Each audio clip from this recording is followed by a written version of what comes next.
Hello, my name is Benjamin Hart. I'm an American attorney and the Managing Director of Integrity Legal here in Bangkok, Thailand. As the title of this video suggests, we're discussing visas, just sort of in a general context. This is kind of every once in a while I like to do a general piece just on immigration, just sort of my thoughts, as strange as it sounds, philosophically on immigration.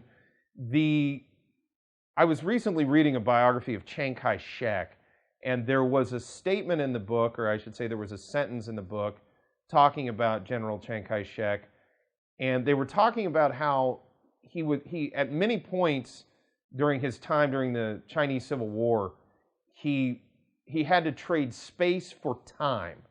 And I thought that was really interesting, is, you know, in a modern context, his situation was viewed very much as a loss, and I definitely see why it was viewed that way.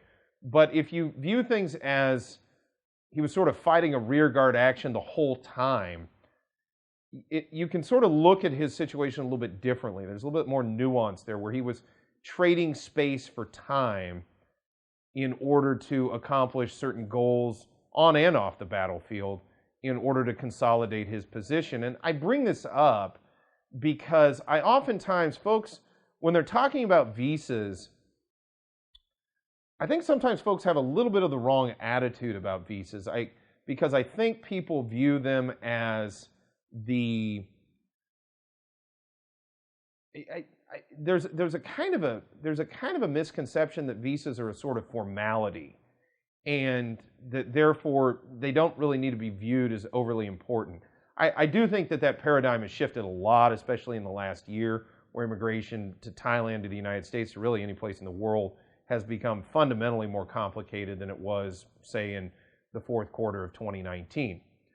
That stated, the reason for this video is I think people would benefit by viewing visas as an exchange of money and, in certain ways, resources, in the sense of having to prove up one's eligibility for a visa.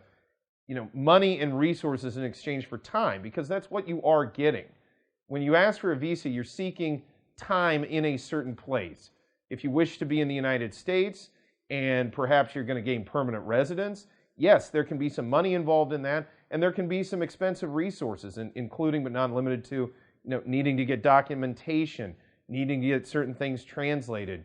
A number of things can go into gaining an immigrant visa to the United States. At the same time, standard non-immigrant visas to Thailand, for example, business visas, and the ability to work in Thailand, yes, it can cost some money and it can cost some resources to go ahead and get that kind of status. So in a very real sense, it is kind of a value for value trade, a barter, if you will, in the sense of something kind of intangible in the form of money and in the form of resources expended to prove up eligibility, and something kind of intangible in terms of time.